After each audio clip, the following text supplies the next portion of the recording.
The gas lamps backstage at Drury Lane Theatre flickered against the November darkness, casting restless shadows across the worn wooden floorboards where Beatrice Thornhill stood motionless, still wearing half her costume from the evening's performance. The crimson velvet of Lady Macbeth's gown hung heavy on her shoulders,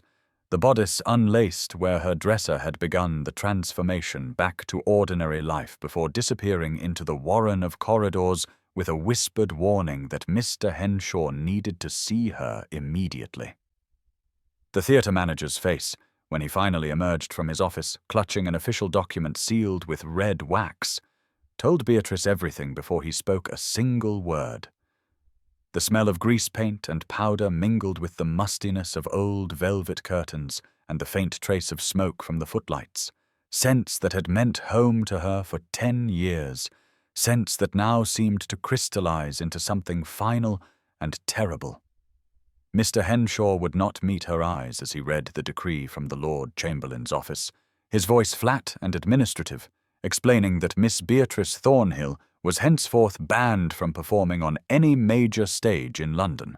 the decision made in response to complaints from several influential patrons regarding her controversial and unseemly interpretation of Lady Macbeth, an interpretation deemed dangerous to public morals and disrespectful to the natural order of authority.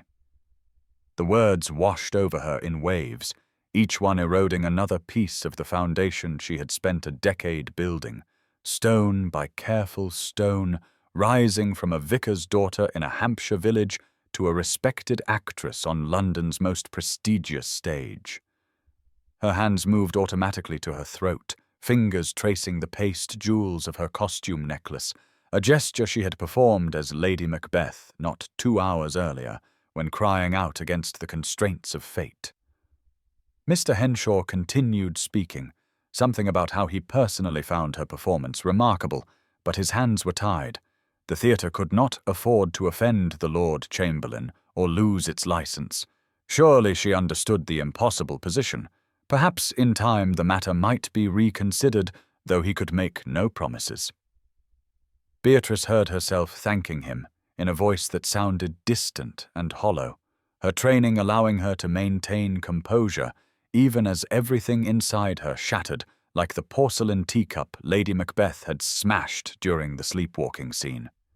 The backstage suddenly felt suffocating, the shadows pressing closer, the familiar ropes and pulleys and painted flats that had been her world now seeming like the bars of a cage. She thought of the small rooms she rented in Clerkenwell, the modest savings that would last perhaps 3 months if she were careful, the letters she had just written to her sister describing her triumph in the role. Who was Beatrice Thornhill without the stage, without the transformation each evening into someone larger and more powerful than a woman alone in London with no family wealth or husband's protection? The question opened beneath her feet like a trap door, and she stood there in her half-removed costume, breathing in the scent of a life that was already becoming memory, while Mr. Henshaw folded the decree carefully and retreated to his office, closing the door with a soft click that sounded like the sealing of a tomb. The morning light, thin and grey as dishwater, filtered through the narrow window of Beatrice's lodgings in Clerkenwell, illuminating the newspaper spread across her small table like evidence of a crime she had not known she was committing. Miss Martha Caldwell, her landlady, had brought the papers up with breakfast. Her round face creased with concern, her capable hands arranging the teapot and toast with extra gentleness as though Beatrice were an invalid requiring special care.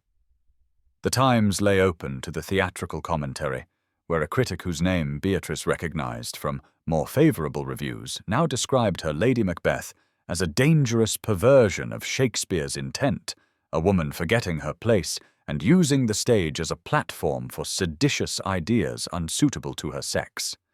The Morning Post was worse, calling her performance an affront to decent society and praising the Lord Chamberlain's swift action in protecting London's stages from such corrupting influence. Beatrice read the words until they blurred, her tea growing cold in its cup, trying to understand how the performance that had felt like her greatest achievement had become the instrument of her destruction. She remembered that night with painful clarity,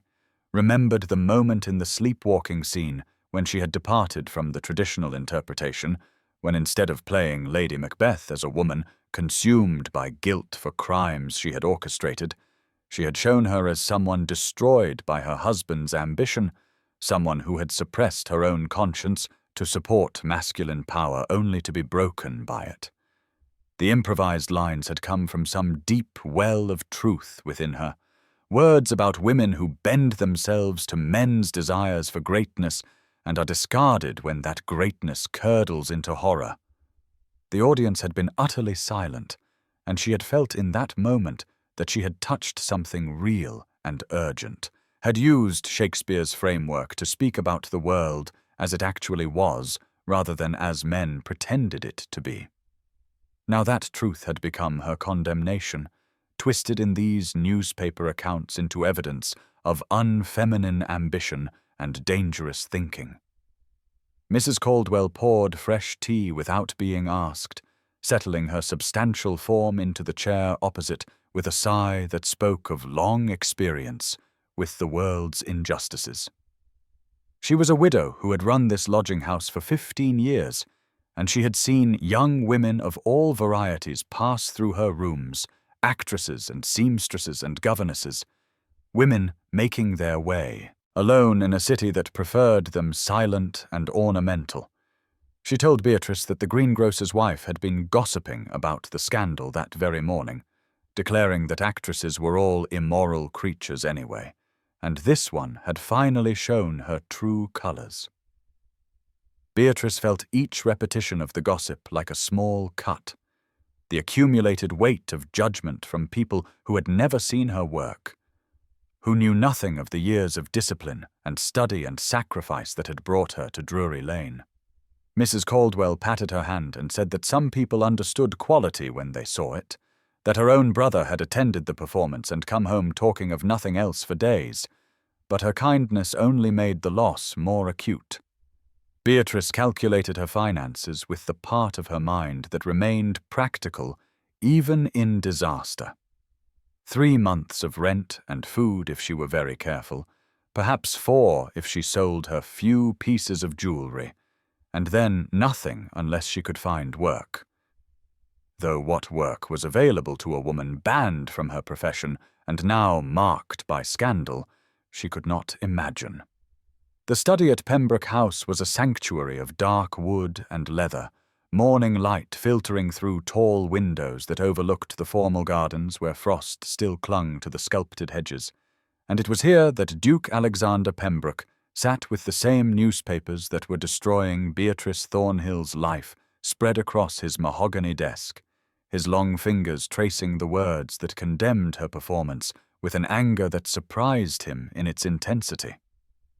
He had been in the audience that November night, seated in a private box where he could watch unobserved, indulging the secret passion for theatre that he had learned years ago to hide from his political colleagues, who would see such interests as frivolous and unsuitable for a man of serious purpose. His late mother, before her marriage had confined her to the narrow role of Duchess, had been an amateur actress of considerable talent, performing in private theatricals that had scandalized her own family, and she had taken young Alexander to the theatre whenever his father was away on business, whispering explanations of technique and interpretation that had opened his eyes to the art behind the spectacle. She had died when he was 19, and at her deathbed she had confessed that her greatest regret was abandoning her passion for performance to become what society demanded, a decorative and silent ornament to masculine power. Alexander had never forgotten the hollowness in her voice when she spoke of dreams deferred until they withered into ghosts of what might have been. When Beatrice Thornhill had taken the stage as Lady Macbeth that November night, he had felt something shift in his chest, a recognition of truth being spoken through Shakespeare's centuries-old words, and her improvised additions about women bent to masculine ambition had struck him with the force of personal accusation. making him think of his mother's wasted talent and his own comfortable complicity in a system that crushed anyone who dared to color outside its rigid lines. The performance had been extraordinary, fearless and intellectually rigorous, showing Lady Macbeth not as the monster of traditional interpretation, but as a tragedy of suppressed conscience. And the audience's shocked silence had seemed to him like the silence of people confronted with something too true to dismiss easily. Now these newspaper accounts twisted her artistry into evidence of dangerous thinking, and the Lord Chamberlain had moved with shocking speed to silence her, and Alexander felt the injustice of it burning in his throat like unshed tears. His secretary, Mr. Whitmore, entered with his usual precise knock, carrying the day's correspondence and a reminder that Parliament would soon debate proposed amendments to theatre censorship laws, legislation that Alexander knew was designed to prevent exactly the kind of truth-telling that Beatrice Thornhill had attempted. He dismissed Whitmore with a nod, turning back to the newspapers and the sketch that accompanied one article, an unflattering rendering of an actress with wild eyes and dishevelled hair, nothing like the dignified woman he had glimpsed briefly backstage when he had sent compliments through the theatre manager after her first performance weeks earlier. Alexander had spent his entire adult life being cautious, playing the role of responsible peer, building political influence through careful alliances and measured speeches, but sitting in his study surrounded by the instruments of a woman's destruction. For the crime of being talented and honest, he felt something in him rebel against the careful architecture of his safe existence. And now's the time to stop and subscribe to our channel. Every subscriber brings us closer to 1,000, which helps us keep these stories alive and coming your way. If you enjoyed this video, don't forget to like it and drop a comment telling us where you're watching from. It's always amazing to see how far these tales travel across the world. Now let's continue. The Theatre Royal in Covent Garden smelled of wood polish and old velvet when Beatrice arrived at 10:30 on a Wednesday morning, her gloves worn thin at the fingertips, and her bonnet carefully arranged to hide the sleepless shadows beneath her eyes, her heart carrying the fragile and increasingly desperate hope that someone in this city might be willing to hear her plea. She had already been turned away from the Haymarket Theatre at dawn, where the manager had refused to even grant her an audience, sending his assistant to inform her through a barely opened door that he could not risk association with her name, and then from the Adelphi Theatre an hour later,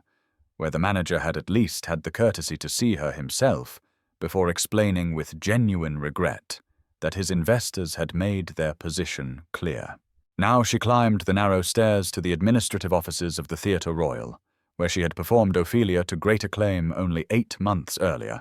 and found the manager, Mr. Edmund Ross, seated behind his desk, sorting through scripts with the weary air of a man perpetually besieged by problems. He looked up as she entered, and something flickered across his face. Not quite sympathy, but not the cold dismissal she had encountered elsewhere, and he gestured for her to sit, though he did not offer tea or any other courtesy that might suggest this was a social call.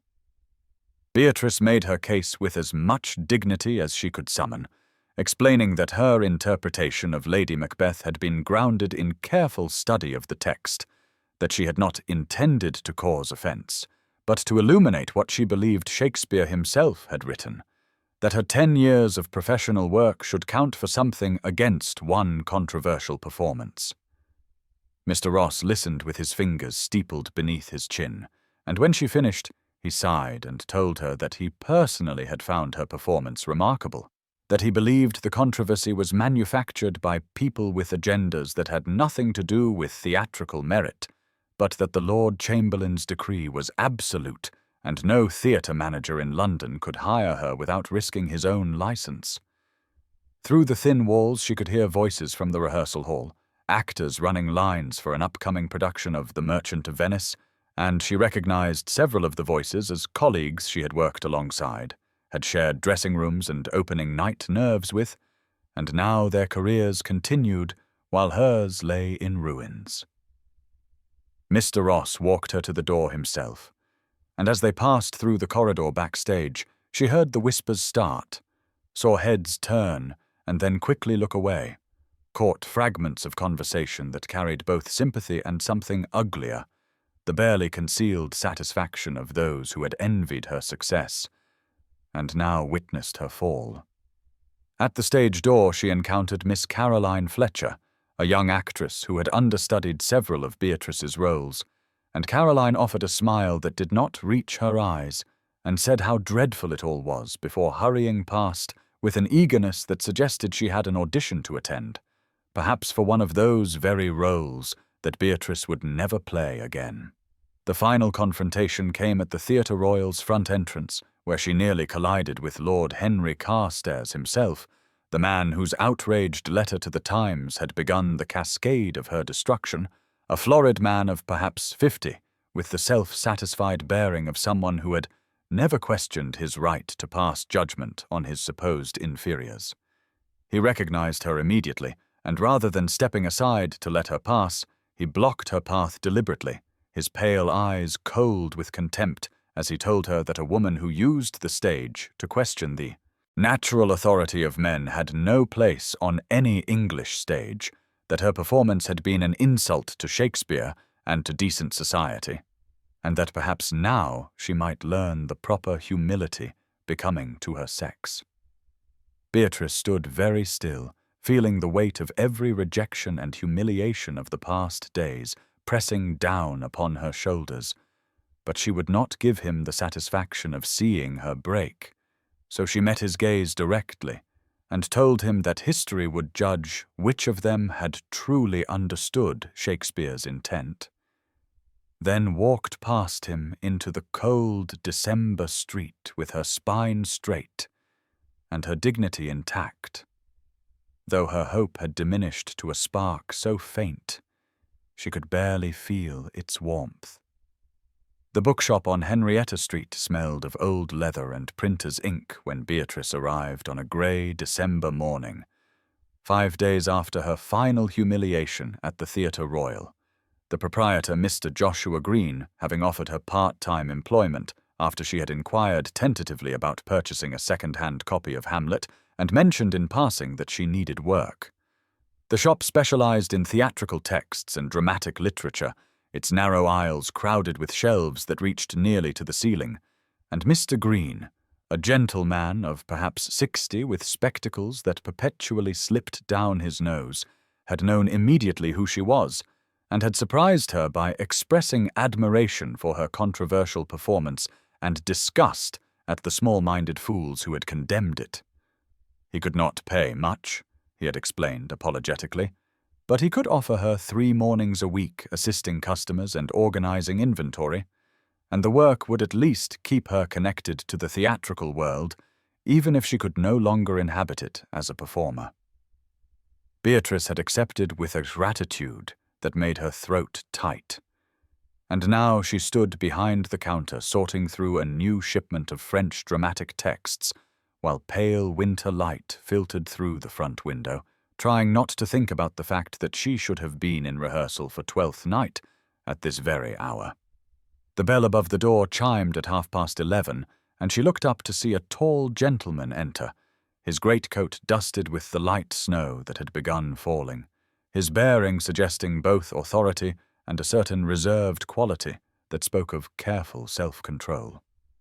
He removed his hat and glanced around the shop with the appreciation of someone who truly valued what he saw here, not the idle curiosity of a dilettante. And when his eyes met hers, she felt an odd flutter of recognition, though she was certain they had never been introduced. He approached the counter and asked in a low, cultured voice if the shop carried the first folio edition of Romeo and Juliet, and Beatrice, slipping into the role of knowledgeable shopgirl, explained that they had a very fine early edition, not the first folio itself, but a remarkable printing from 1623, and would he like to examine it? She retrieved the volume from its place of honor in the locked cabinet. They began to discuss the play's themes, and she found herself forgetting her caution and speaking with the analytical depth she had developed over years of studying Shakespeare's intent, arguing that Romeo and Juliet was not primarily a love story, but an indictment of the pointless feuds that sacrifice the young to preserve the pride of the old. The gentleman listened with an intensity that reminded her of how Alexander Pembroke had watched her perform weeks ago from his private box, and when she made a particular point about Juliet's agency in choosing death over submission to her family's demands, something shifted in his expression, and she saw the moment he recognized her. There was a brief, charged silence, and then he said quietly that he had seen her Lady Macbeth and had found it the most intelligent interpretation he had witnessed in 20 years of theatre attendance. Beatrice felt colour rise to her cheeks, uncertain whether this was kindness or mockery, but his eyes held no cruelty,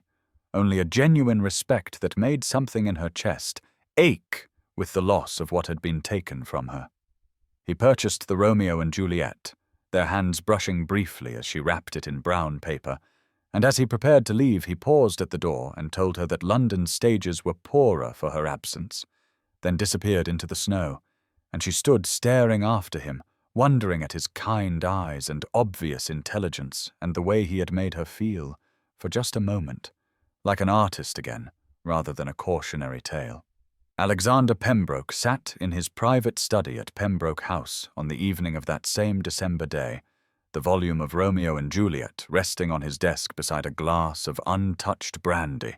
his mind occupied not with the parliamentary business that awaited him, but with the woman in the bookshop, whose brilliant mind shone through despite the circumstances that had brought her to such reduced employment.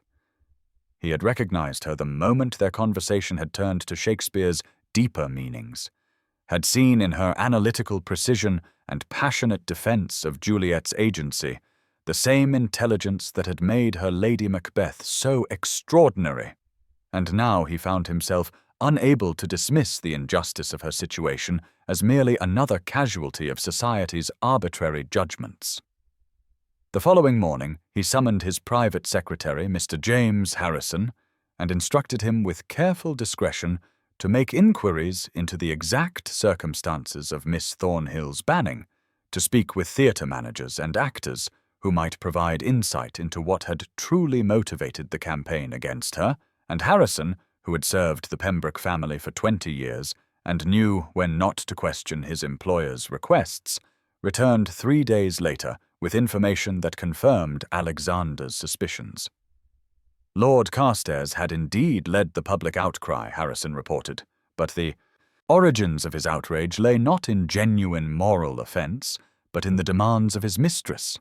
a mediocre actress named Mrs. Violet Chambers, who had long coveted the leading roles that Beatrice's talent had kept beyond her reach. Mrs. Chambers had convinced Carstairs that Beatrice's interpretation of Lady Macbeth was scandalous, had whispered in his ear about the dangerous precedent of allowing women to use the stage for subversive purposes, and Carstairs, who fancied himself a patron of the arts and enjoyed the power that came with his influence over theatrical circles, had obliged her by writing his inflammatory letter to the Times and pressuring the Lord Chamberlain's office to take action. The political dimensions became clearer as Alexander investigated further, speaking quietly with theatre managers who admitted under promise of confidentiality that the censorship had been welcomed by certain conservative factions who saw the stage as a potential vector for dangerous ideas about social reform and women's independence. On a cold afternoon, Alexander met his closest friend, Viscount Robert Fairfax, at their club, and over lunch in a private room he shared what he had learned, watching Robert's expression shift from curiosity to concern as the implications became clear. Robert, who had known Alexander since their school days and understood both his friend's strong sense of justice and his occasionally reckless impulses, advised caution with the earnestness of someone who feared what he saw coming. Involving yourself with a scandalous actress will destroy your political influence, Robert argued. You have worked too hard to build your reputation as a serious reformer to throw it away on a woman you barely know, and besides, the theatre world is full of intrigue and you cannot right every wrong. Alexander listened with the patience of a man who had already made his decision, but valued his friend's perspective enough to hear him out, then replied quietly that some injustices demanded response regardless of personal cost, that a system which could destroy a woman's career to satisfy a mistress's jealousy and powerful men's fear of ideas was a system that needed challenging. Robert sighed and said he had expected as much, asked what Alexander intended to do, and received only the answer that he was still determining the appropriate course of action, but that he could not simply stand by and do nothing. Walking home through the December streets as lamplighters began their rounds, Alexander thought of his mother, who had loved the theatre with a passion his father had dismissed as unseemly, who had performed in private theatricals until her marriage had required her to abandon such pursuits, who had taken young Alexander to every performance she could and taught him to see the stage not as frivolous entertainment, but as a mirror held up to human nature, and he felt his determination crystallize into something unshakable, a resolve that whatever the cost to his political standing, he would find a way to address this injustice, and perhaps in doing so, honor both the brilliant actress in the bookshop and the memory of the woman who had first taught him to value theatrical art.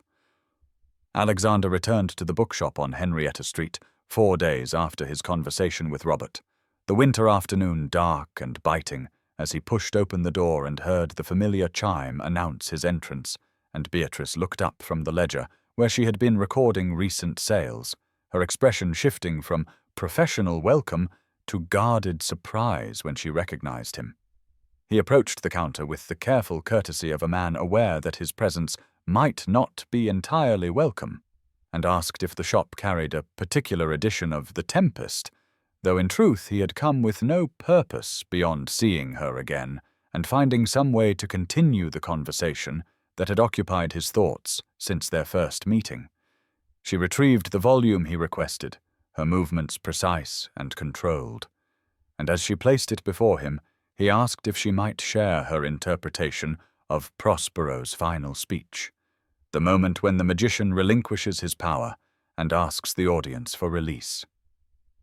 Beatrice hesitated, her eyes searching his face as if trying to determine whether this was genuine interest or the cruel game of a nobleman amusing himself with a fallen woman. But something in his steady gaze seemed to reassure her, and she began to speak about the speech as a meditation on the artist's relationship with their audience, the way every performance was both an assertion of power and a plea for understanding. Alexander listened with the focused attention he usually reserved for parliamentary debates, occasionally offering observations that revealed a depth of theatrical knowledge surprising in a man of his obvious position, and their conversation expanded to encompass larger questions about the purpose of art and whether it existed merely to confirm society's existing beliefs or to challenge them toward growth. She was more animated now, her guard lowering as intellectual passion overtook caution, and he found himself admitting that he had been present at her infamous Lady Macbeth, that he had witnessed her interpretation, and found it not scandalous but illuminating, perhaps the most honest portrayal of that character he had ever seen. Beatrice went very still, color rising to her cheeks, and asked in a voice carefully stripped of emotion why he would say such a thing when the consensus of London society had judged her performance an abomination. Alexander leaned forward slightly and said with quiet intensity that the consensus of London society was often wrong, that men who feared their own authority questioned were quick to silence women who dared speak uncomfortable truths, and that her performance had revealed something essential about ambition and complicity that most interpretations glossed over in favor of. Comfortable moral certainty. He saw tears glisten briefly in her eyes before she blinked them away, saw the way his words had touched something wounded and raw, and he realized that perhaps no one since her banning had offered her this simple validation of her artistic vision. They stood in silence for a moment, the shop around them fading into insignificance, and then he introduced himself properly as Alexander, offering only his given name without title, and asked if she might be willing to continue their discussion over tea at a respectable establishment where they might talk more freely. Beatrice studied him with an expression he could not quite read. Suspicion and hope, and something like longing mingling in her dark eyes. And finally she agreed, in a voice barely above a whisper, that she would meet him the following Tuesday at 3 in the afternoon at the tea room on Bedford Street. And as Alexander left the shop with the Tempest tucked under his arm, he felt the stirring of something he had not experienced in years,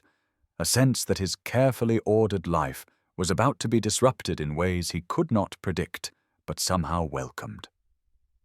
Beatrice arrived at the tea room on Bedford Street on Tuesday afternoon, wearing her best dress of deep blue wool that had seen 3 winters but remained respectable, her heart beating irregularly in her chest, because in the days since she had agreed to this meeting, she had learned through discreet inquiry exactly who Alexander was. Not merely a gentleman with theatrical interests, but the Duke of Ashford, a member of Parliament known for progressive positions on reform. And this knowledge had filled her with equal parts wonder and dread at what his interest in her might signify. She found him already seated at a corner table away from the front windows, and when he rose at her approach, she saw tension in his posture that matched her own, a shared awareness that they were crossing some invisible boundary by meeting here publicly even in this modest establishment. He helped her into her chair with careful courtesy, and they ordered tea from the elderly woman who served them, the ordinary ritual providing brief shelter from the weight of what remained unspoken between them. When the tea arrived and they were alone again, Beatrice decided that honesty was the only path forward, and said quietly that she had discovered his true identity, that she understood now the risk he took by associating with her, and that while she treasured their conversations, she could not in good conscience allow him to damage his reputation for the sake of discussing theatre with a ruined actress. Alexander listened without interruption, his grey eyes steady on her face. And when she finished, he leaned forward slightly and said with an intensity that surprised her that he had not concealed his title to deceive her, but rather to allow them to speak as 2 people interested in art and ideas without the distortion that rank and scandal would impose, and that his reputation was his own to risk as he saw fit. She studied his face, searching for signs of the condescension she had learned to expect from men of his class, that particular cruelty that took the form of kindness before revealing itself as sport, but found only earnest determination and something that looked almost like loneliness. He asked her to tell him about herself, not the actress that London had judged and discarded, but the woman who had chosen that path, and after a long moment of hesitation, she began to speak about her childhood in a Berkshire village where her father served as vicar, about how she had first encountered theatre when a travelling company performed in the church hall when she was 12 years old, and she had felt something awaken in her that made the narrow confines of expected life suddenly unbearable. She told him how she had left home at 18 against her father's wishes, how she had worked for 2 years as a seamstress in a theatre before being given her first small role, how she had studied every performance she could witness and practiced alone in her rented room until her voice grew strong and her understanding of character deepened into something she trusted. Alexander listened with complete attention, occasionally asking questions that revealed genuine interest rather than polite performance. And when she fell silent, he shared his own story. Speaking of his mother who had loved the stage with a passion that society deemed inappropriate for a duchess, who had taken him to performances throughout his childhood and taught him to see theatre as a space where truth could be spoken more directly than in the careful conversations of drawing rooms, and who had died when he was 19, leaving him with a dukedom he had never wanted, and expectations that felt like walls closing in. In his voice, Beatrice heard the echo of her own frustration with a world that sorted people into rigid categories and punished those who questioned the sorting. and she felt the tension between them shift into something warmer, a recognition of kinship that transcended the vast difference in their circumstances. And when he asked if she would allow him to see her again, she found herself agreeing before caution could intervene, her heart making a decision her mind knew was dangerous but somehow necessary. Over the following weeks they met regularly, arranging their encounters with the careful discretion of people who understood the danger their association posed, choosing locations in less fashionable parts of London where the Duke of Ashford would not be expected, and a disgraced actress might pass unremarked. And these walks through Clerkenwell and Shoreditch became a refuge from the constrained worlds they each inhabited. They discussed politics and art with increasing intimacy, Alexander sharing his frustrations about parliamentary colleagues who cared more for preserving their privileges than for the reform England desperately needed, describing the suffocating sensations of speaking words he knew would change nothing while the machinery of power ground forward unchanged, and Beatrice speaking of artistic dreams now impossibly distant, the roles she had hoped to inhabit, the interpretations she had wanted to explore, the ways she had imagined using performance to illuminate truths about women's experiences that polite society preferred to ignore. Their conversations grew more personal with each meeting, the formal boundaries of their first encounters gradually eroding until they spoke with the freedom of old friends, though both remained acutely aware of the attraction building between them like a gathering storm. On a cold afternoon in early January, they walked through the deserted paths of a small park in Islington, the bare trees stark against a grey sky threatening snow, and Alexander suddenly stopped and turned to her and began reciting Romeo's speech from the balcony scene, the words emerging with surprising fluency, and Beatrice realized he knew the entire passage by heart, his voice carrying Shakespeare's longing and wonder. She listened transfixed for several lines before her training asserted itself, and she interrupted to correct his delivery, telling him he was placing emphasis on the wrong words, making the speech about Romeo's desire rather than his astonishment at finding something worthy of that desire, and she demonstrated the proper reading with a passion that made her forget where they were. Alexander tried again, following her instruction, and she coached him through the speech with growing animation, adjusting his breathing and posture, explaining how physical stance shaped emotional truth, and they worked through the passage together until he delivered it, as she heard it in her mind, raw and honest and aching. When he finished, they stood very close on the empty path, her hand still resting on his arm from where she had positioned him, and he was looking at her with an expression that made her breath catch, something beyond admiration or respect, something that frightened and thrilled her equally. She made some light comment about his natural aptitude and stepped back, trying to restore safe distance, and he laughed, but the sound was strained, awareness crackling between them like electricity before a storm, and in that moment, Beatrice understood that what was growing between them had moved beyond intellectual companionship into territory far more dangerous. As they walked back toward the street, his hand brushed hers accidentally, and neither of them pulled away immediately, their fingers touching for perhaps 3 seconds before both withdrew with careful casualness, the brief contact burning through her glove like a brand, and she knew from the tension in his shoulders that he had felt it too, this impossible thing that was taking root despite every rational argument against it. Despite their careful precautions, they were seen together on a Wednesday afternoon in late January by Mrs. Eleanor Whitworth, a widow whose primary occupation consisted of observing the lives of others and distributing her observations throughout London society with the efficiency of a well-run postal service. And by Saturday morning, whispers had reached both their separate worlds, carrying judgment and speculation that transformed their innocent walks into something sordid in the retelling. Beatrice first sensed the change when she arrived at the bookshop on Saturday and found Mr. Davies, the proprietor, watching her with an expression of concern mixed with wariness. And when she asked if something was wrong, he hesitated before saying that perhaps she should be more careful about her associations, given her already precarious position in society. The words struck her like a blow because she had allowed herself to forget during those walks with Alexander that London was always watching, always ready to punish any deviation from prescribed behavior,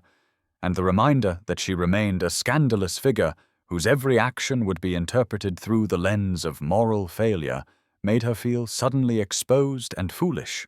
That evening, Mrs. Caldwell knocked on her door with tea and sympathy, sitting heavily in the worn chair by the window, and saying with genuine kindness that she did not believe the gossip about Beatrice carrying on an improper affair with the Duke,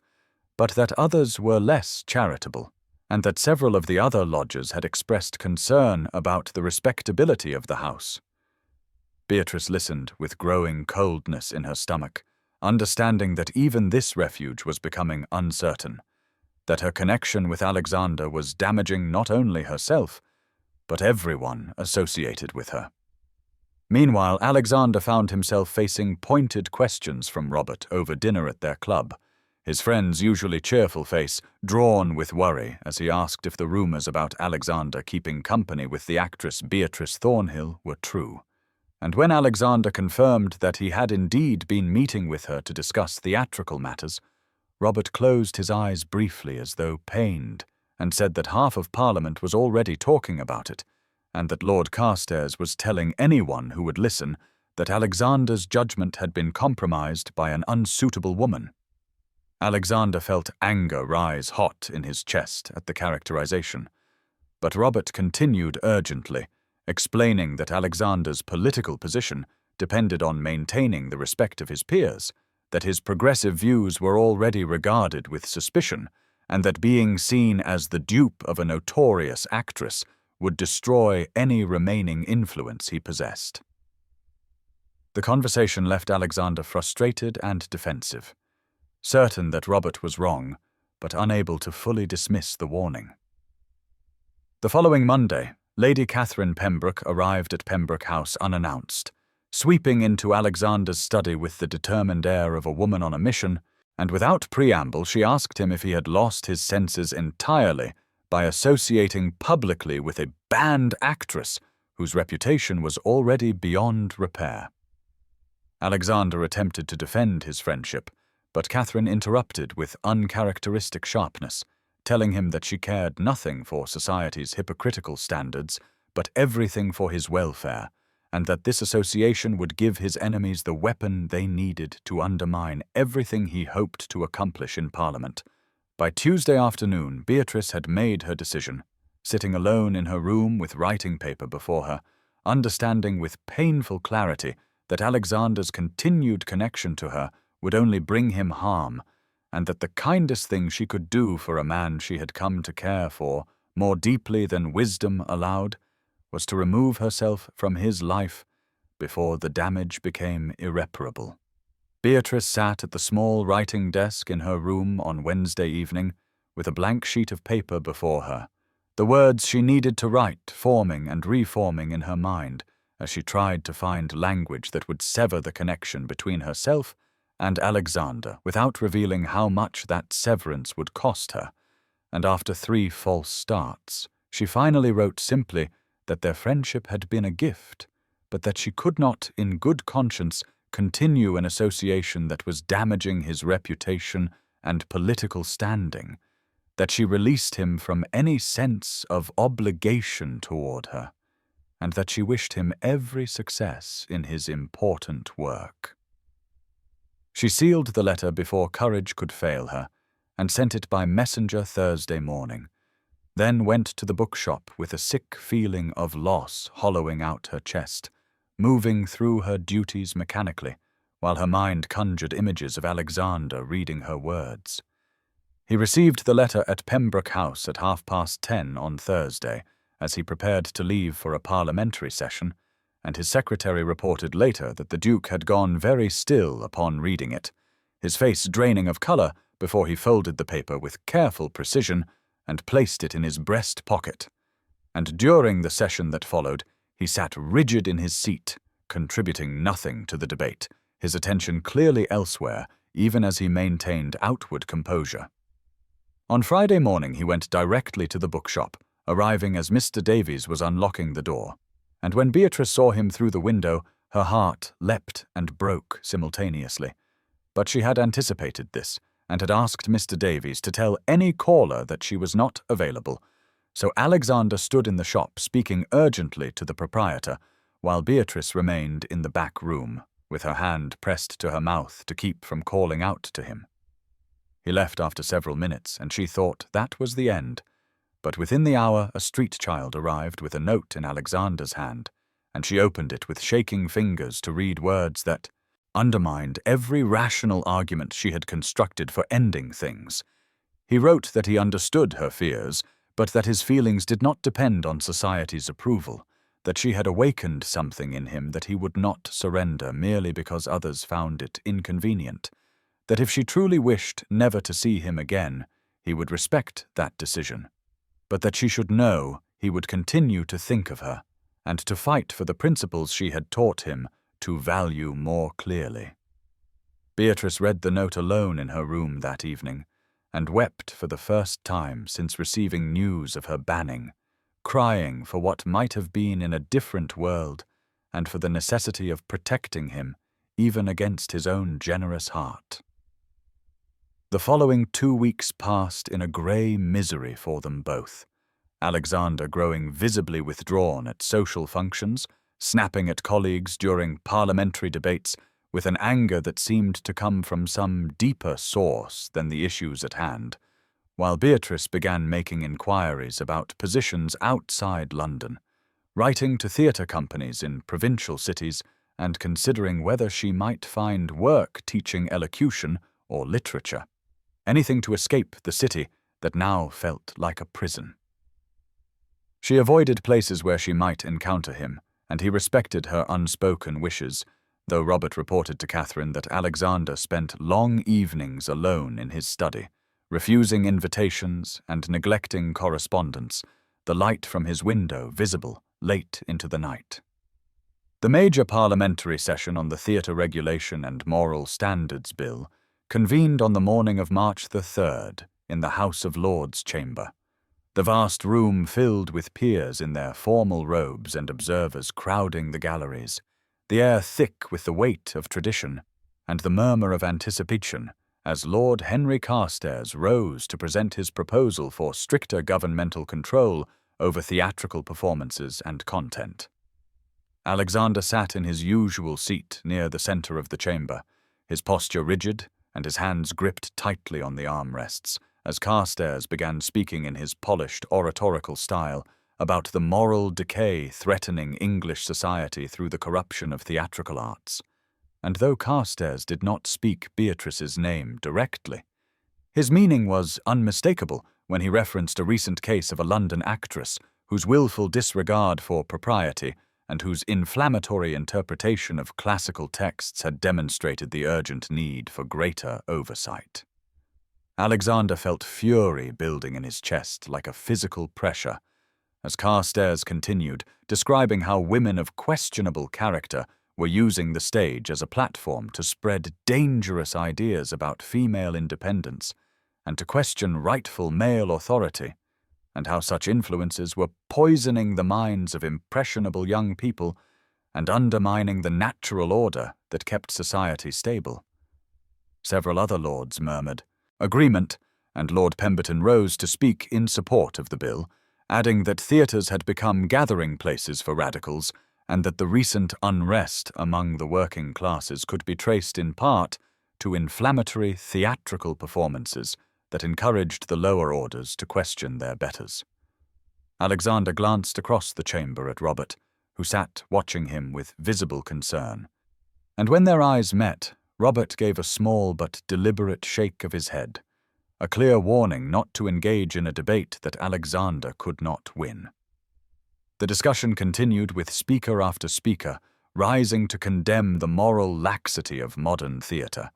to express concern about actresses who they claimed used their positions to exert inappropriate influence over wealthy patrons, and to argue that women who displayed themselves on stage were inherently unsuitable to interpret works of high literature without male guidance and approval.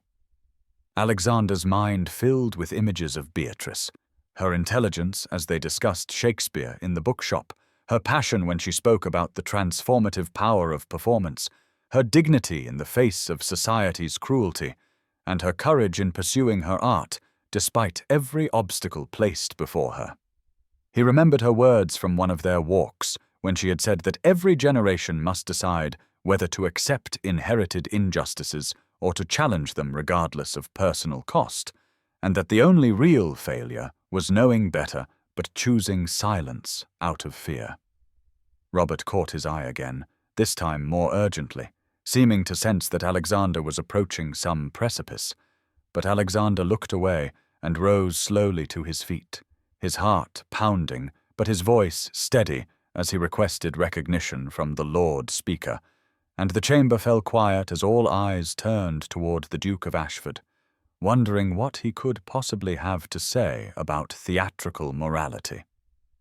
Alexander began by thanking the Lord Speaker for the recognition and addressing the chamber with the formal courtesy expected in that ancient hall,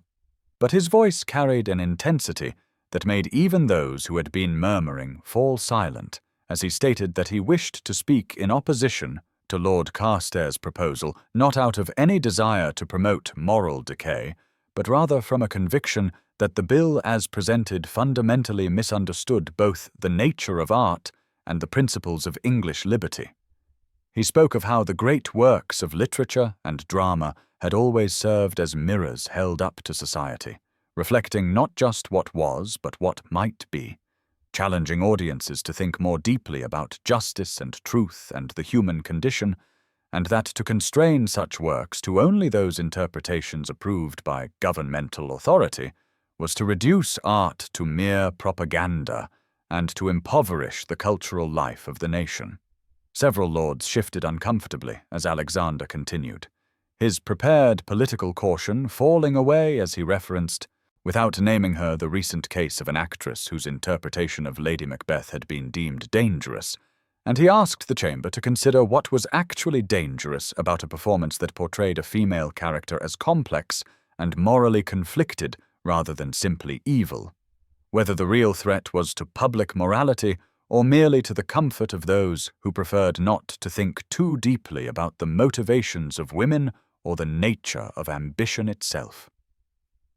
Lord Carstairs rose on a point of order, his face flushed with anger as he suggested that the Duke of Ashford seemed unusually invested in defending the character of a particular actress, and that perhaps his judgment on this matter was compromised by associations that were themselves questionable,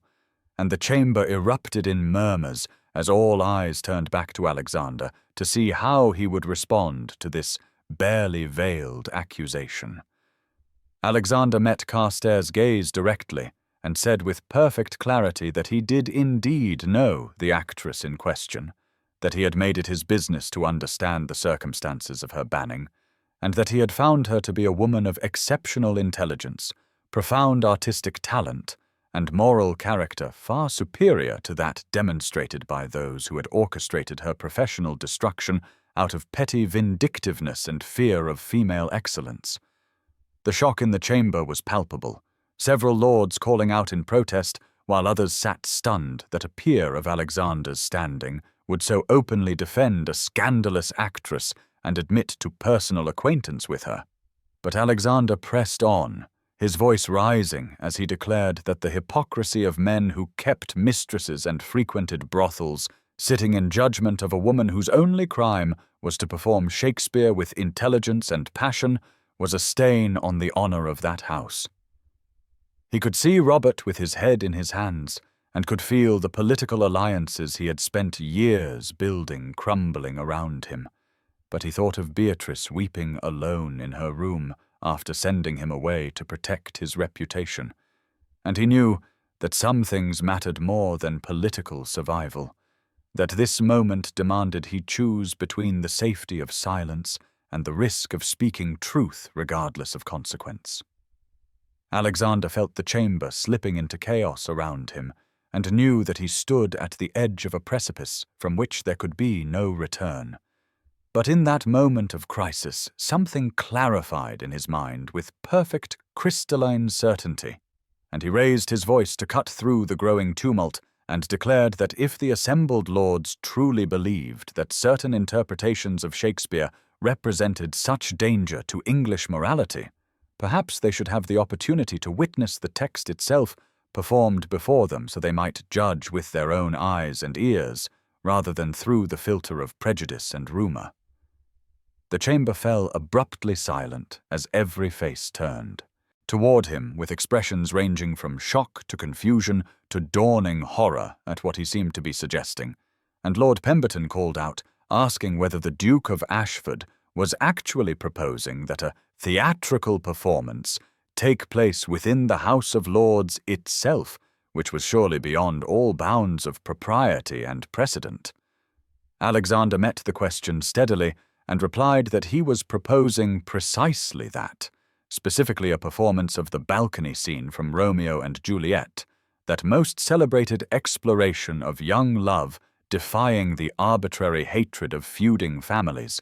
performed in this chamber so that the lords might experience directly the beauty and moral truth of Shakespeare, rather than condemning it based on fearful assumptions about what theatre might do to corrupt the masses. The reaction was immediate and explosive, with some lords shouting that such a suggestion was outrageous and degrading to the dignity of Parliament,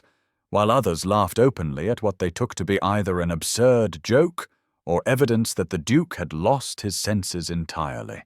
and Lord Carstairs rose again with a smile of cold triumph spreading across his face,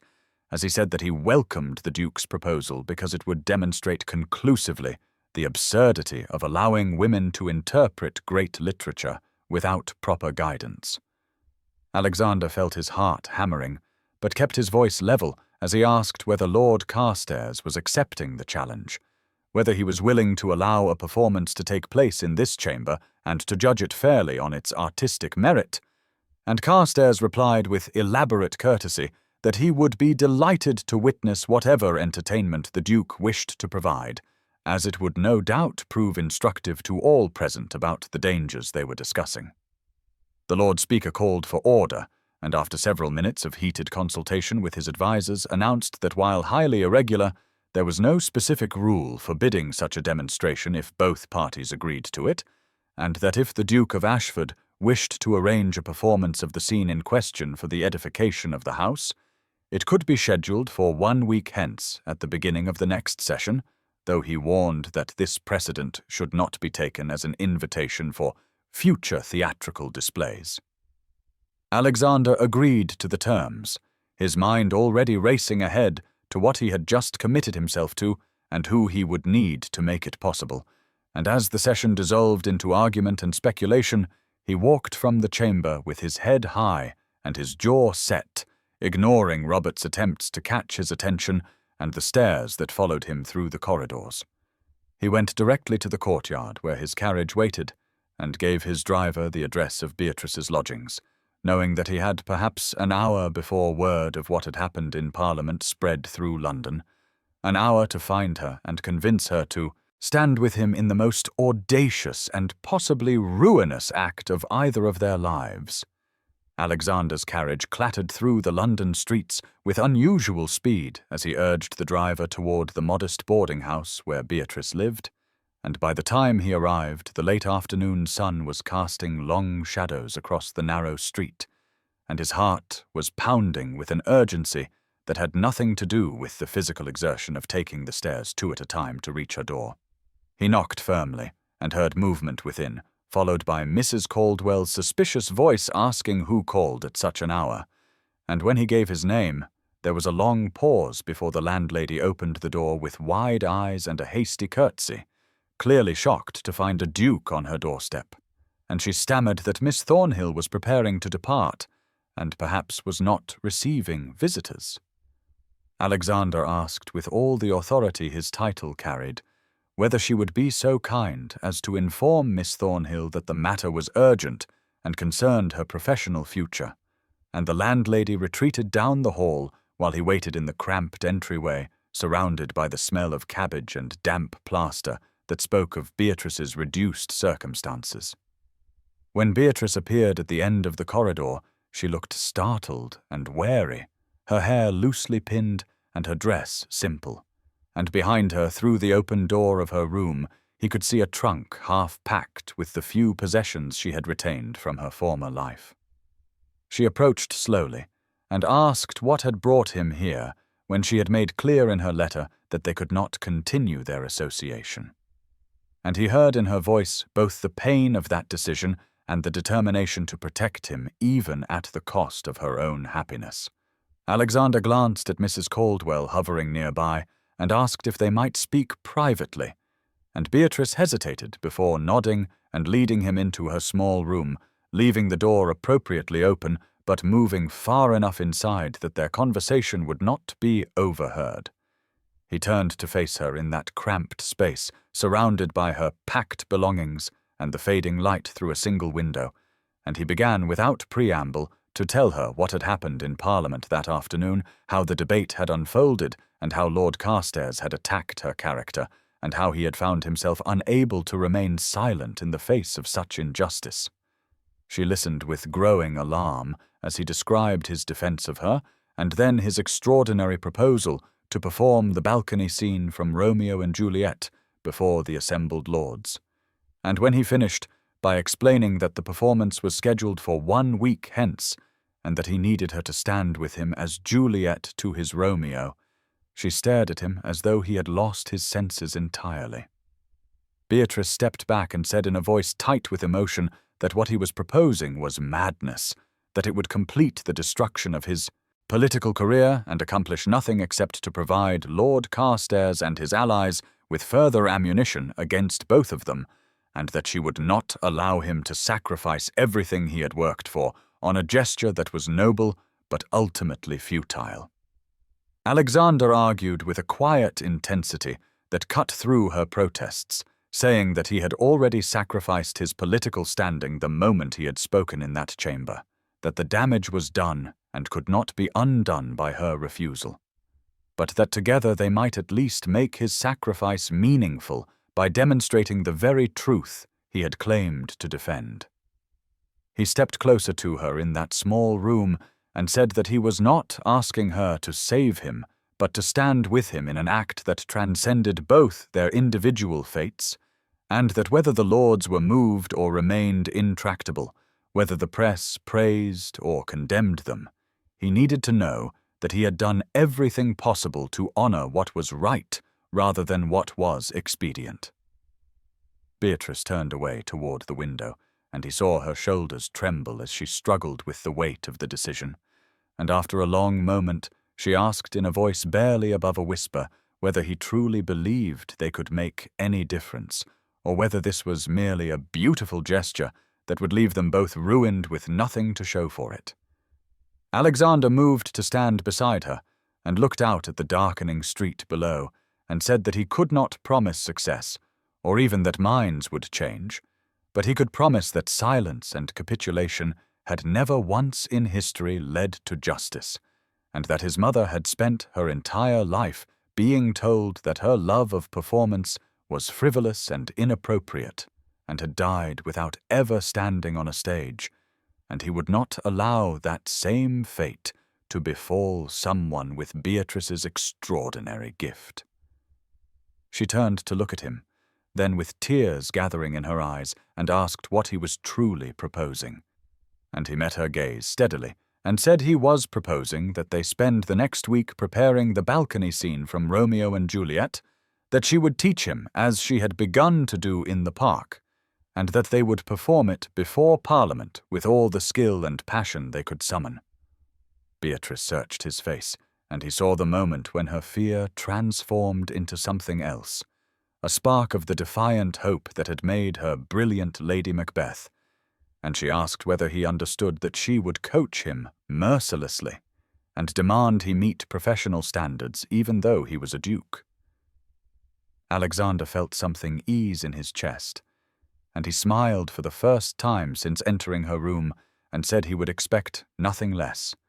and that if she was willing to stand with him, then he would dedicate himself to becoming worthy of sharing a stage with her. She nodded slowly and said that if they were going to commit this particular form of social suicide, they might as well do it properly, and that they should begin rehearsals immediately, because a week was barely enough time to prepare even a single scene to the level required. Alexander agreed and suggested they use his private study at Pembroke House, where they would not be interrupted or observed. And though Beatrice hesitated at the impropriety of spending extended time alone with him in his residence, she acknowledged that secrecy was necessary if they hoped to maintain any element of surprise. They agreed to begin the following morning,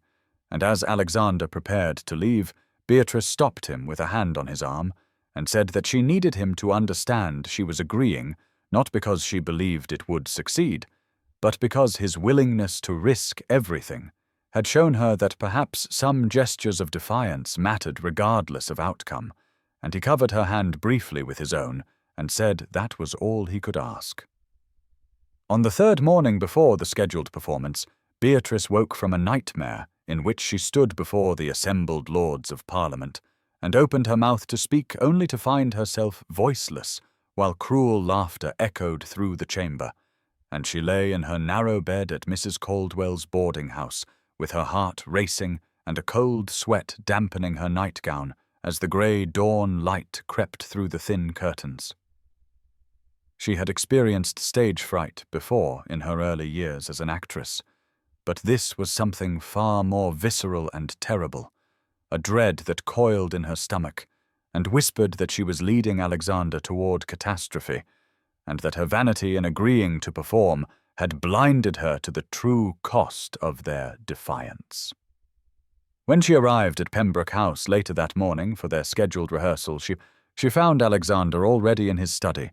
pacing before the window, and she saw in the tense set of his shoulders and the shadows beneath his eyes that he too had passed a difficult night. They began their run-through of the balcony scene, but the magic that had infused their previous rehearsals seemed to have evaporated, replaced by a mechanical recitation of lines that felt hollow and unconvincing, and twice Beatrice stopped to correct herself on blocking they had already perfected, which betrayed the fracturing of her usually steady nerves. Alexander made an uncharacteristic error in the sequence of Romeo's declarations and swore softly under his breath before apologizing, and Beatrice saw a flash of frustration cross his features that spoke to pressures beyond the rehearsal room. She suggested they take a break, and they sat in the chairs near the fireplace where they had spent so many hours in preparation. But now a strained silence stretched between them, weighted with unspoken doubts. Alexander finally broke the quiet by telling her that 3 more of his political allies had withdrawn their support that morning, and that he had received a letter from the party leadership suggesting he reconsider his planned demonstration, phrasing their concern in diplomatic language that barely concealed a direct threat to his political future. Beatrice felt her resolve crumble further, and she said in a voice tight with emotion that perhaps the leadership was correct, and they should withdraw before the damage became irreparable, and she saw relief flicker briefly in Alexander's eyes before it was replaced by something more complex. He rose and moved to the window and said that he had been thinking the same thing, that perhaps his gesture was not noble but merely reckless, and that he had no right to drag her into the wreckage of his political career,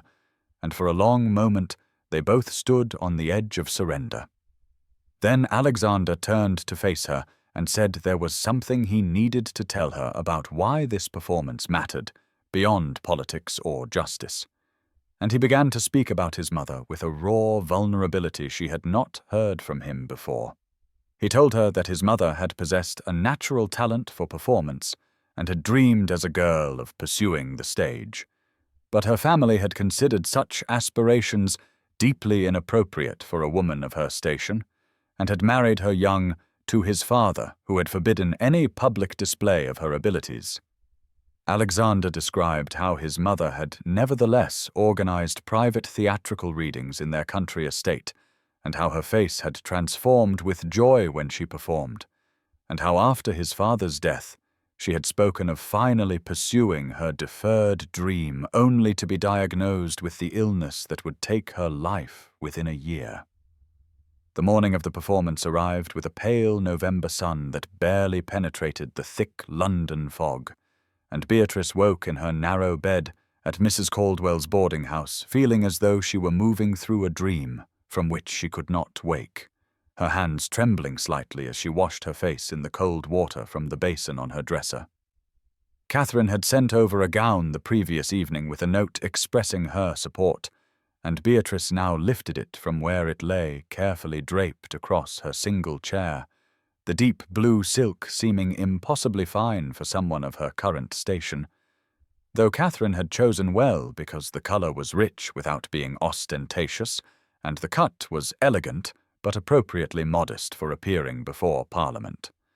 She dressed slowly and with great care, her fingers working through the fastenings with the same deliberate precision she had always used before stepping on stage, and she arranged her dark hair in a simple style that would not distract from her performance, avoiding any theatrical excess that might give the hostile lords additional ammunition for their prejudices. Mrs. Caldwell knocked softly and entered with tea she had not requested but deeply needed, and the older woman's eyes were bright with emotion as she told Beatrice that whatever happened in that chamber today, she had already proven herself braver than most people, managed in an entire lifetime. Beatrice embraced her landlady briefly before drinking the tea and gathering the few items she would need, and then she descended to the street where a modest hired carriage waited to take her to Parliament, because they had agreed she and Alexander should arrive separately to maintain at least a veneer of propriety. Across London in the grand rooms of Pembroke House, Alexander stood before his mirror in full parliamentary attire, the formal black coat and breeches feeling like armour he was donning for battle, and Robert had arrived early to stand with him in these final minutes before he departed for what might be the most consequential morning of his political life. Robert made one final attempt to dissuade him, speaking with the concern of true friendship about the allies who had abandoned Alexander's cause and the whispers that he would be formally censured after this display. But Alexander simply clasped his friend's shoulder and said that he had made his peace with whatever consequences followed, because remaining silent would have cost him something far more valuable than political position. He thought of his mother as he descended the stairs and climbed into his carriage, remembering how her voice had transformed when she read aloud from her beloved plays, and he carried that memory with him through the grey streets toward Westminster. The Chamber of Parliament filled earlier than usual with lords who had come from curiosity or hostility, or in some rare cases genuine interest in what this unprecedented performance might reveal, and the press had arrived in force, because the scandal of a duke performing Shakespeare with a banned actress before the assembled government was simply too extraordinary to miss. Lord Carstairs sat in a prominent position, wearing an expression of smug anticipation, clearly expecting the morning to conclude with Alexander's thorough humiliation and the final destruction of any sympathy for theatrical reform. Alexander entered first and made his way to the speaking area with his head high, despite the mixture of curious and contemptuous gazes that followed his progress, and he stood before his peers with remarkable composure as he waited for Beatrice to arrive. Beatrice entered the chamber a few minutes after Alexander, and every head turned toward her as she walked with careful dignity down the aisle between the assembled lords, feeling the weight of hundreds of eyes upon her, and hearing the immediate rustle of whispers that followed her progress like a wave spreading across still water. She kept her gaze fixed ahead where Alexander stood waiting for her, and drew upon every technique she had learned in 10 years on the stage to maintain her composure, to keep her hands relaxed at her sides and her breathing steady despite the pounding of her heart against her ribs. The chamber was an imposing space designed to remind all who entered of the weight of tradition and power, with its high, vaulted ceiling and dark wood panelling, and rows of benches where the lords sat in their formal attire, and she felt keenly the absurdity of her presence here as a woman and an actress in this masculine domain of governance. She reached the speaking area where Alexander waited, and they stood facing each other across a distance of perhaps 8 feet, which would serve as the space between Romeo below and Juliet on her balcony.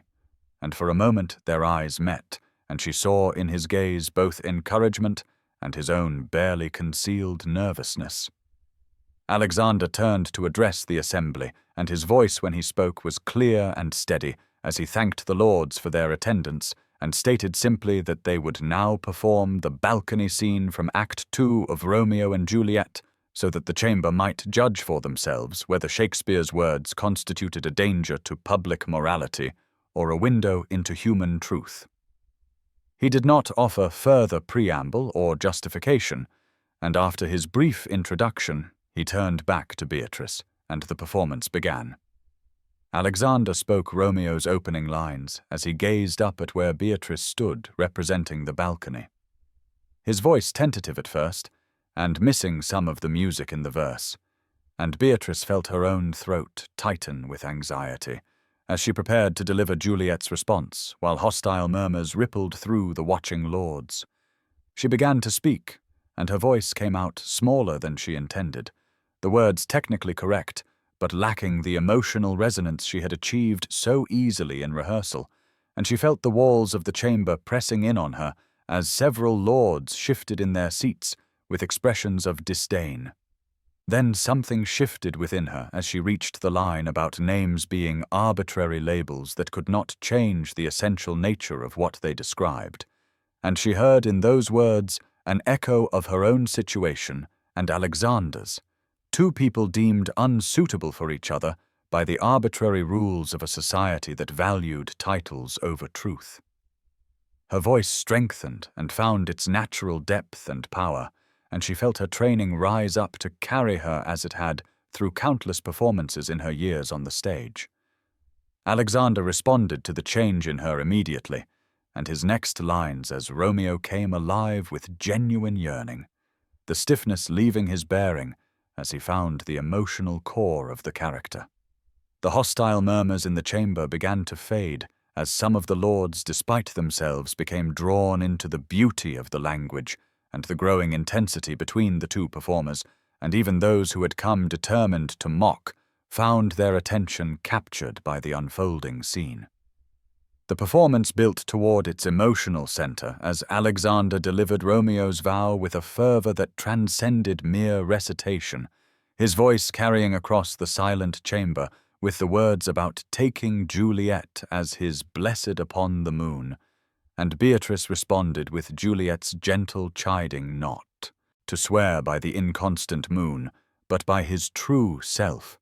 and in that exchange something profound shifted between them, as the formal distance of performer and audience dissolved entirely. They were no longer a duke and a band actress standing before Parliament, no longer even actors playing characters from a centuries-old play, but simply 2 people speaking truths they had been unable to fully articulate in the careful conversations of their courtship, and every person watching felt the transformation, even if they could not name it.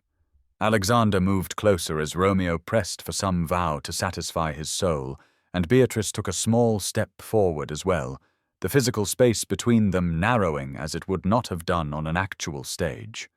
And when she delivered Juliet's confession that she had already given him her love before he asked for it, her voice carried a tremor of genuine vulnerability that made several lords shift uncomfortably in their seats.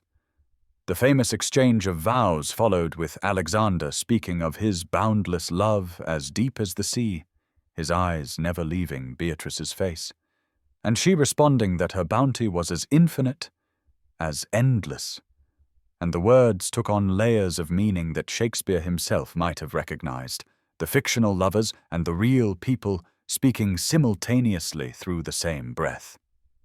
The chamber had grown so quiet that the sound of a pocket watch being adjusted seemed loud,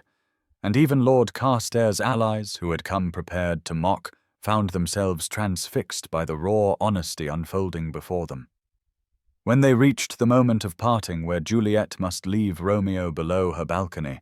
genuine anguish entered both their voices as Beatrice spoke of parting being such sweet sorrow, and Alexander responded with Romeo's promise to send his love greetings, and the pain of separation in their delivery was not feigned or exaggerated, but drawn from the 2 weeks they had spent apart after Beatrice ended their friendship. The final lines approached with Alexander speaking of the peace that visiting Juliet brought to his breast, and Beatrice delivering Juliet's wish that he might find such rest while she remained restless until they met again. And on those closing words, her voice broke slightly with emotion that no technique could have manufactured. They finished with Alexander's final vow to forget himself as Romeo in order to remain with Juliet. And then they stood in silence, still locked in each other's gaze, the mere 2 feet now separating them, feeling both impossibly small and vast as the weight of what they had just revealed settled over them. The chamber remained utterly silent for a long moment that stretched and held, no one moving or speaking, and Beatrice felt tears threatening at the corners of her eyes, though she refused to let them fall, while Alexander stood with his hands clenched at his sides, fighting the urge to close the remaining distance and take her in his arms before the entire assembly. The silence held for what felt like an eternity, before it was broken by a single pair of hands clapping slowly and deliberately. And Beatrice tore her gaze from Alexander to see an elderly lord in the 3rd row, whose name she did not know, but whose face showed an expression of genuine, moved appreciation. And then another lord began to applaud, younger and sitting near the front, and then Robert Fairfax rose to his feet and brought his hands together with firm, decisive strikes that echoed through the chamber. The applause spread unevenly through the assembled lords, like fire catching on damp kindling, some joining enthusiastically, while others sat with arms crossed and expressions of stony disapproval, and Beatrice felt her legs trembling beneath her gown as the mixed response washed over her in waves of sound. Perhaps a third of the chamber was applauding now, while another third whispered urgently to their neighbours, and the final third sat in hostile silence, and she watched as Lord Carstairs stood abruptly from his seat near the front, his face mottled with rage, and stalked toward the exit without a backward glance, his footsteps loud against the stone floor. Alexander seemed to shake himself from the spell that had held them both, and he turned to face the assembly, bowing slightly in acknowledgement of the applause, and when he spoke, his voice carried the same clarity and steadiness that had marked his political speeches, though Beatrice could see the fine tremor in his hands that he clasped behind his back. He thanked the chamber for their attention and stated simply that he hoped they had witnessed what he had tried to articulate in his earlier speech, that art at its truest was not a corruption of morals, but a mirror held up to the deepest truths of human experience, and that Shakespeare had understood something about love and courage and defiance of arbitrary division that remained as vital in 1818 as it had been when he first set those words to paper. Several lords called out questions or objections, but Alexander raised a hand to forestall further debate and said that he had made his argument as completely as he was able and would leave them to draw their own conclusions. And then he turned to Beatrice and offered her his arm in a gesture that was both courtly and unmistakably protective. She took his arm and felt the solid warmth of him through the fabric of his coat, and together they walked down the aisle between the benches as the applause continued from some quarters, while catcalls and expressions of disgust came from others, and she kept her head high and her expression composed as she had learned to do when facing hostile audiences in her early years on the stage. They reached the great doors of the chamber and passed through into the corridor beyond, where the sounds of debate immediately erupted behind them as the lords began to argue among themselves about what they had witnessed, and Alexander guided her quickly toward a side exit that would take them out to the street. But when they emerged into the grey November afternoon, they found themselves facing not the expected empty courtyard, but a crowd of perhaps 50 people, a mixture of journalists with notebooks at the ready, curious members of the public who had somehow learned of the performance, and a handful of people Beatrice recognized as artists and writers from the more progressive circles of London society, and the questions and shouts began immediately from all sides, asking what had possessed the Duke to perform Shakespeare in Parliament, and whether Miss Thornhill was not ashamed to show her face after her banning. The following 3 days brought a storm of consequences that neither Beatrice nor Alexander could have fully anticipated, though both had known their defiance would carry a price that extended far beyond the immediate discomfort of facing hostile questions outside Parliament. The newspapers seized upon the story with varying degrees of outrage and fascination, with the Morning Post denouncing Alexander's performance as a disgrace to his position and a betrayal of the dignity expected of the peerage, while the Times took a more measured approach that acknowledged the unprecedented nature of the event while questioning the wisdom of using Parliament as a theatrical venue. The more radical publications celebrated the Duke's courage, with one calling him a champion of artistic freedom, and another suggesting that his willingness to stand beside a banned actress revealed more nobility than a dozen inherited titles could convey. Alexander read these accounts in his study at Pembroke House, while his secretary delivered increasingly dire news about the political fallout, beginning with his removal from the Committee on Public Morals and the Committee on Theatre Licensing, positions he had held for 4 years and which had given him significant influence over the very laws he now opposed. 2 lords who had previously supported his legislative initiatives sent formal letters withdrawing their backing, and his secretary reported that at least 6 members of his own party were now refusing to be seen in his company at social events, treating his championing of Beatrice as a kind of moral contagion that might spread through association.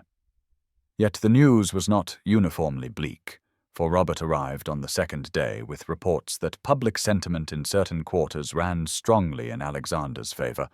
particularly among the growing reform-minded middle class who saw in his performance both courage and a willingness to question the arbitrary authority of social convention.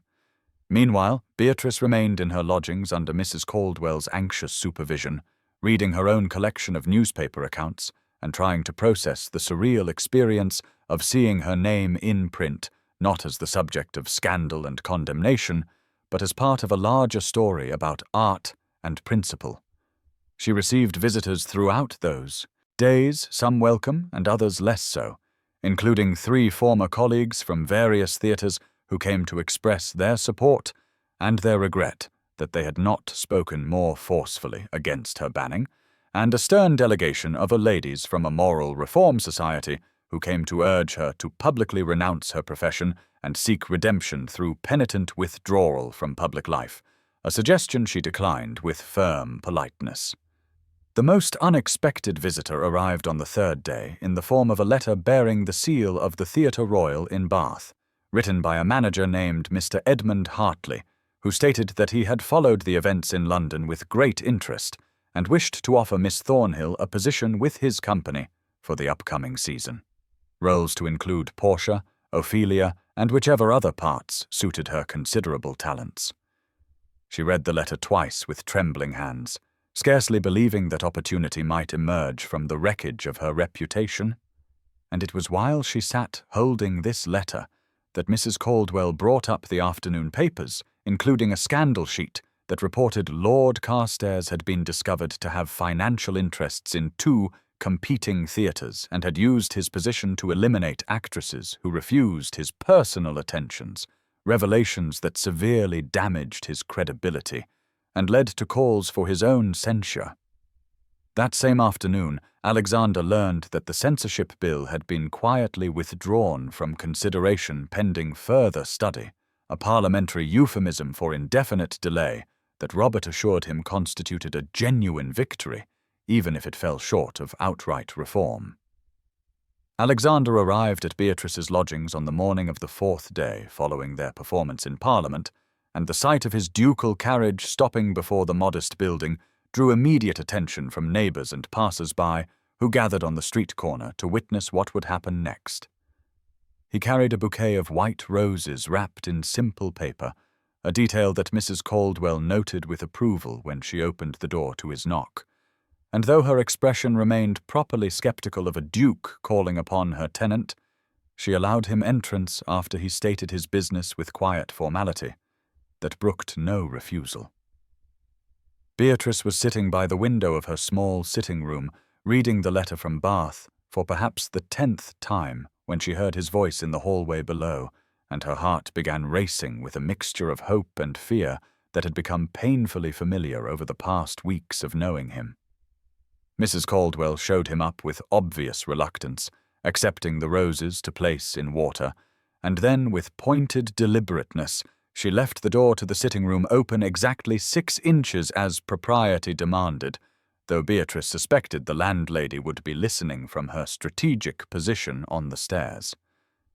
Alexander stood in the centre of the small room, looking somehow both perfectly at ease and intensely focused, his dark eyes finding hers immediately, and he said her name once, softly, before asking if he might sit and speak with her about a matter of great importance to them both. She gestured to the chair opposite hers, her hands trembling slightly as she set aside the letter, and they sat facing each other in silence for a long moment while the sounds of London filtered through the window behind her, the calls of street vendors and the rattle of passing carts, providing a mundane counterpoint to the extraordinary nature of what she sensed was about to occur. He began by telling her that he had spent the previous night in his study thinking about everything that had happened since the moment he first walked into the bookshop, and found her there among the theatrical texts, and that he had come to understand something fundamental about the nature of courage and the shape a meaningful life might take. She listened without interrupting as he spoke of how her performance as Lady Macbeth had first captured his attention because it revealed an artist willing to see truth, even when that truth made others uncomfortable, and how their conversations had shown him the narrowness of his own existence, the ways he had allowed duty and propriety to constrain not just his actions, but his very conception of what might be possible. He leaned forward in his chair, his hands clasped together, and told her that performing Romeo opposite her Juliet in that chamber full of hostile lords had been the most honest and vital moment of his entire life, and that he had no intention of returning to the half-existence he had accepted before knowing her. Then he rose from his chair and crossed the small space between them to kneel beside her seat, taking her hand in both of his, and asked if she would do him the honor of becoming his wife, of building a life together that honored both their truths and refused the limitations that society sought to impose upon them. Beatrice felt tears rising as she looked down at him, this powerful man kneeling in her modest rented room,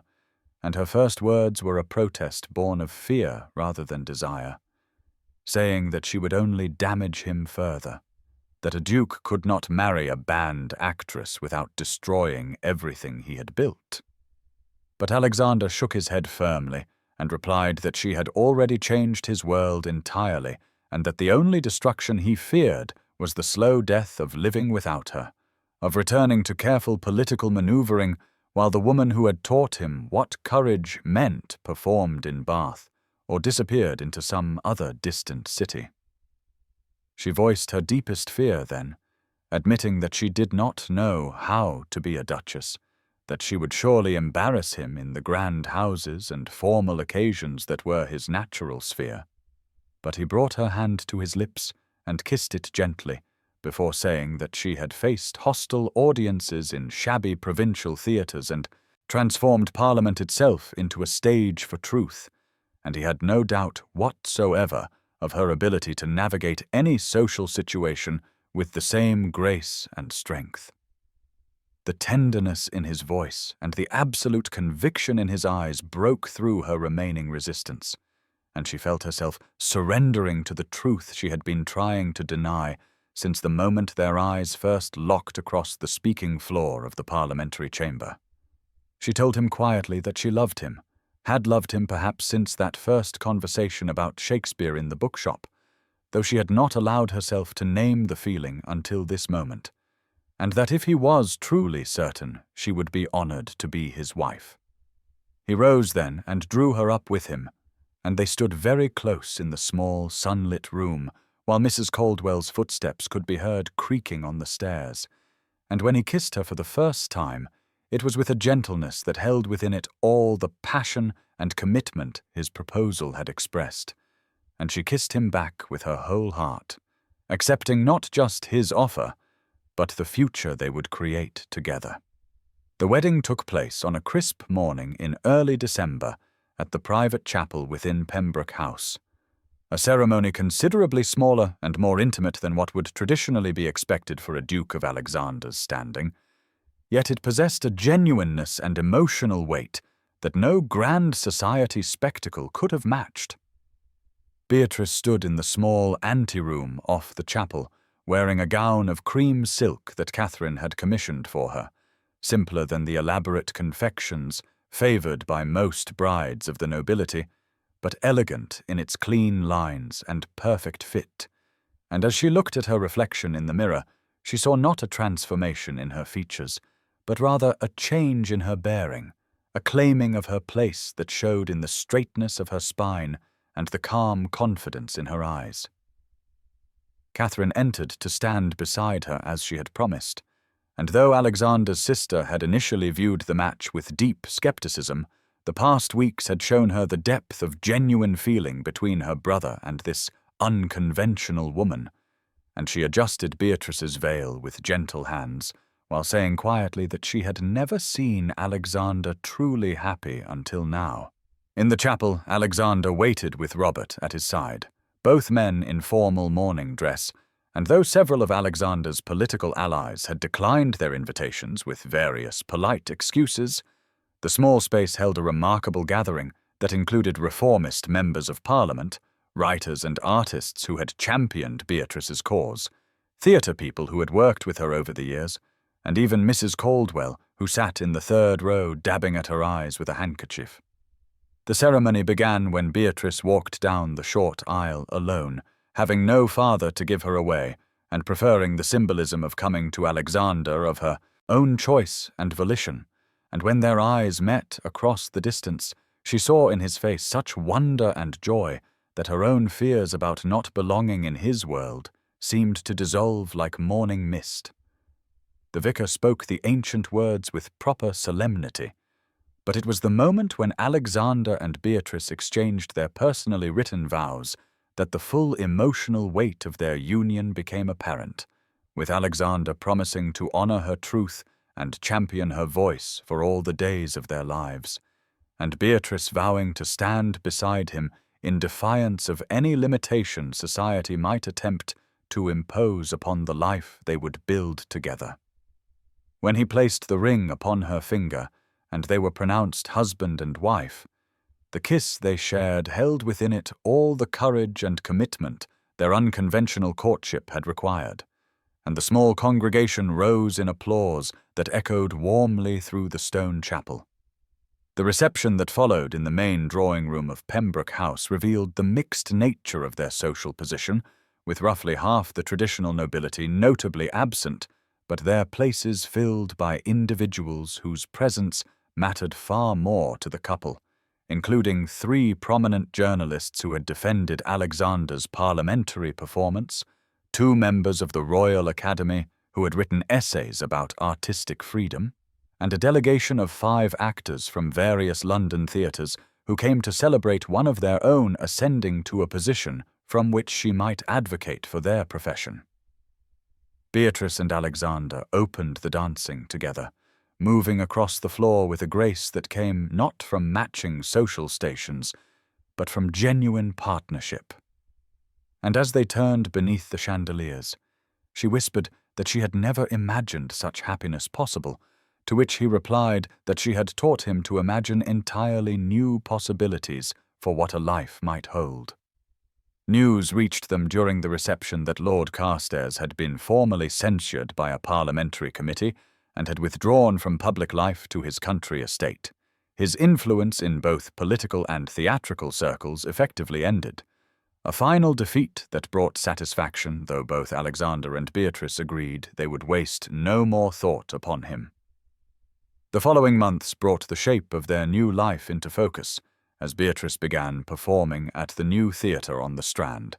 a progressive establishment that welcomed controversial productions, while Alexander continued his parliamentary work with renewed purpose, championing gradual reforms to censorship laws and using his position to protect artistic expression.